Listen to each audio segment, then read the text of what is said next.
Yo, what's up, my dogs? I hope you guys are doing good. Today's video is about Cubase. I would say recently switched to Cubase. Uh, I would say 1 month prior to when Cubase 15 Pro came out. And when Cubase 15 Pro came out, I purchased it because I was using the trial version prior to that. I just wanted to make sure, I really wanted to use it. Because I used Cubase in the past and I had few stuff I didn't like at the time. That's why I wasn't too sure. But when Cubase 15 Pro came out and it kind of supported all the stuff I was complaining about, I was like, sure, I'm just gonna jump in and purchase it and use it. It still have few quirks that I wish could be fixed. But yeah, today I'm not gonna talk about the bad side of it. I mean, if I do talk about it, well, it just happened. I mean, it happened. But all I want to be focused on today is just showcase how I made a beat, like one of my latest beats uploaded on YouTube. I'm just gonna showcase a little bit how I made it, and I hope that's gonna help someone out there who is a producer and who might be thinking about switching to Cubase and not 100% sure about doing it. So yeah, let's go. It's GeniusVybz.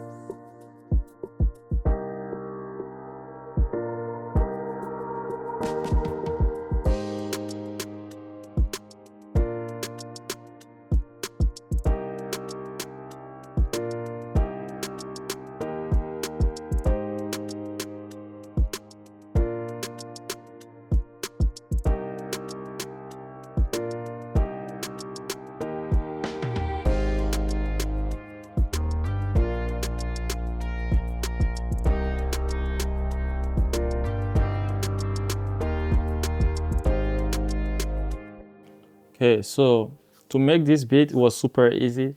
The rhythm literally came from Cubase. It's part of the native pack that comes with Cubase whenever you buy it. I mean, whenever you purchase it. I was actually surprised they had like an Afrobeat rhythm in there. So this rhythm here, just gonna play it here.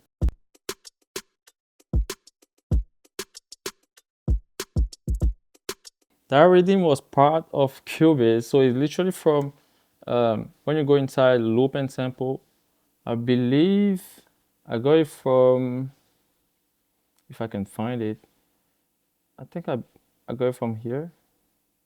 Yes, I got it from here.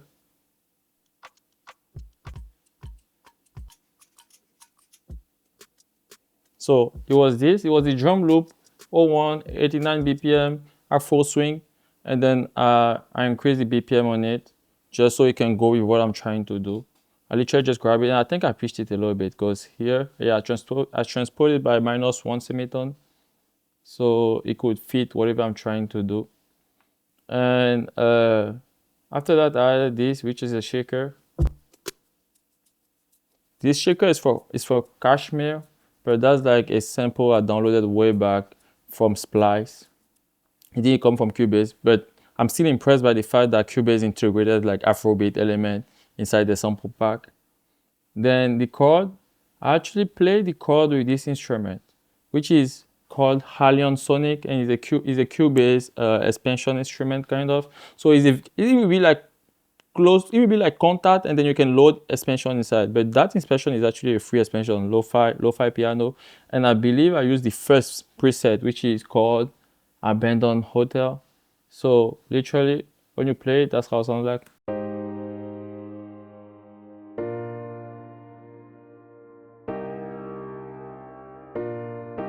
Super easy. And the chord progression, believe me or not, Cubase gave me that chord progression. I use this feature. It's a feature called Chord Pod. I use Chord Pod in order to play that chord progression. And the preset I use is called Take a Breath. So I believe this was the first chord I used. Yeah. And then I went, yeah. And I think I went, and then,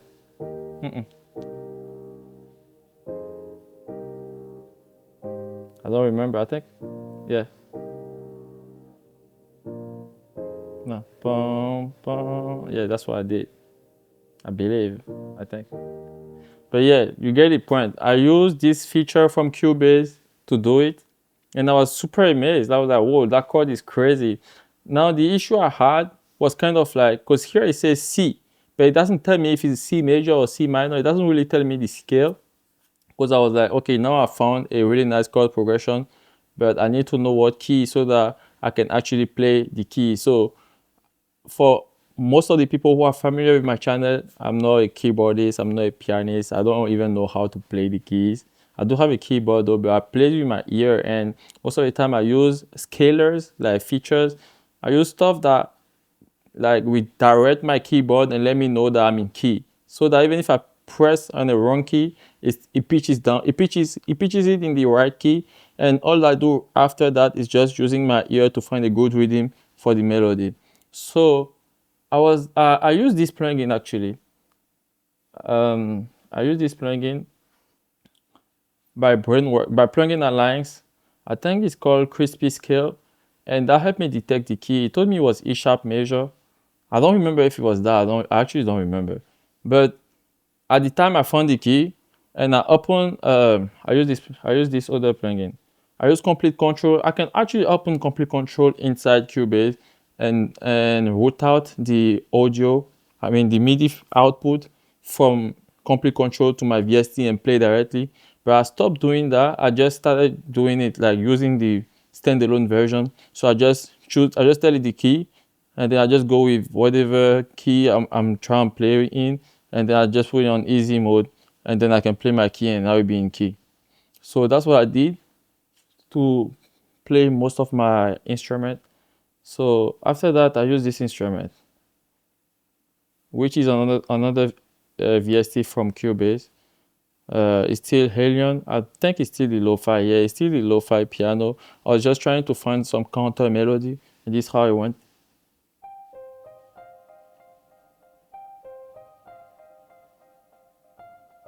And for the delay on it, it was a delay by Cubase. It's called Studio Delay. I actually like it. It's super easy to use. And most of the time, I mostly use the same plugin. Like when in this DAW, anytime I'm cooking up and I'm looking for a delay, I always load that Studio Delay because it does the work. And when I'm doing reverb, it's not just in this DAW. In any DAW, most of the time I go with Valhalla.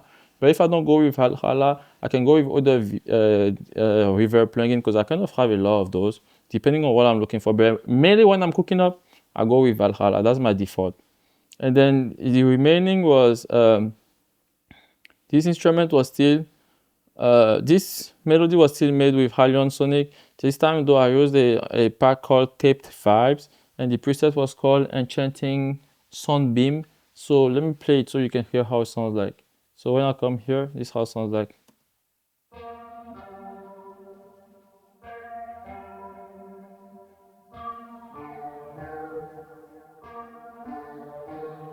And then for my bass, my 808, my subs, most of the time I go with Sublab. This is what I use most of the time.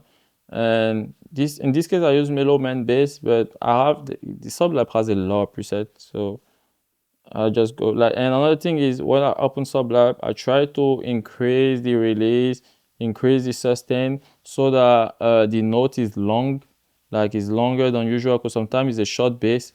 And sometimes I also turn off the sample. I'll only keep like the synth side of the Sublab, of Sublab VST. But in this case, I kept everything. And then for the wah-wah guitar, so this would be, I mean, let me play the bass first.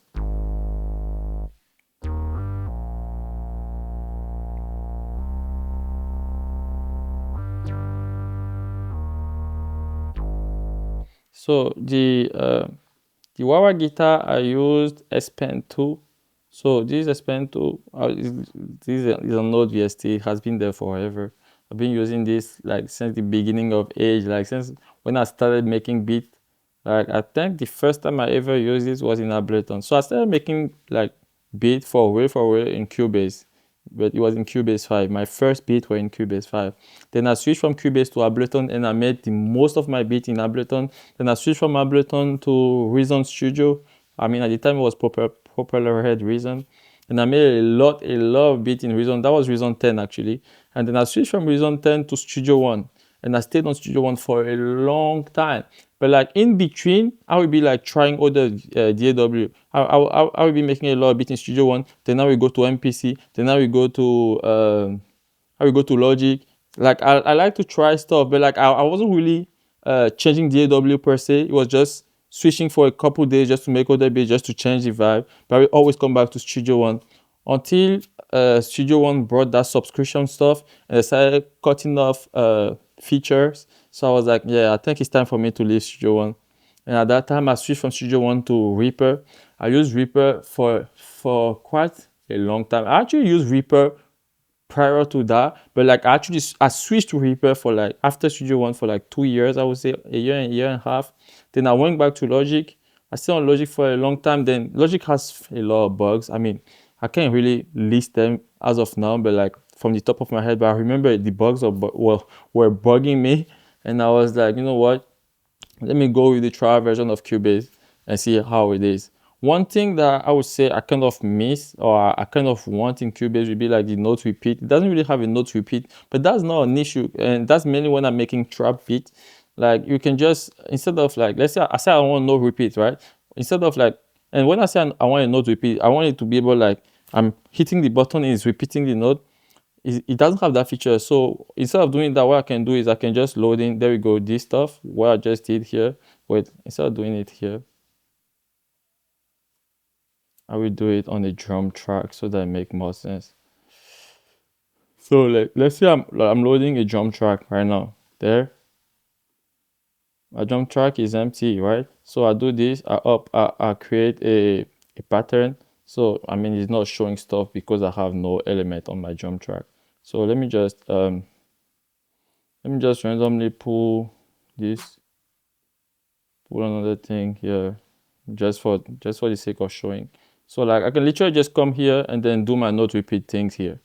Like I can just do my stuff and then change the thing and get it done this way instead of me looking for a note repeat. But it would be nice to have a note repeat in Cubase, don't get me wrong, because you make the auto quicker. But you can still use the kind of like pattern mode as in FL Studio to do it. I don't make much trap, so I'm mostly making Afrobeat or vibey thing. Yeah, I actually made few trap in Cubase, but like it just take a little bit of extra time. But if you're smart with your stuff, you won't take extra time because you can pre-made your hi-hat sequencings, export them in wave, and always bring them back and just tweak the audio. So like like what I'm looking for whenever I'm using a DAW is mainly stability, ease of use, and the effectiveness of the thing, like the fact that I can do everything quickly. Another thing I really like here is the shortcut. Like you can change your shortcut. I'm not using it the way I'm supposed to with the normal shortcut. I changed all the shortcuts so that it's easier for me to use. And don't get me wrong, I didn't even try to put the shortcut as if I was using it as Logic. I actually put the shortcut as if I was working in DaVinci Resolve because I edit my video in DaVinci Resolve. And like for instance, to mute my event, I put it on D because on DaVinci Resolve, I believe is D, so that I don't have to rethink anything or whatever.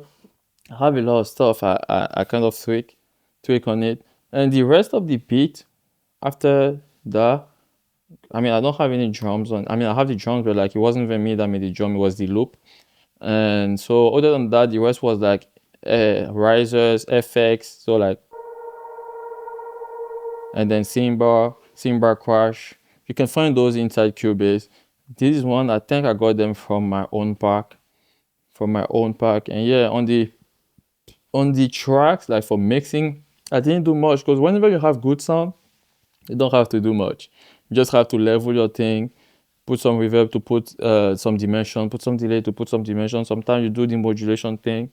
One thing I did is on the master, like on the boss track, whenever I was making the beat, I made the beat with this plugin. So this is like a saturator, a clipper kind of. However, I twisted it a little bit because I'm not using it in stereo. I'm using it with the mid side. So like I changed this stuff, the mid side stuff, so that the mid, I don't know how to explain it. You have to check it, but like so that the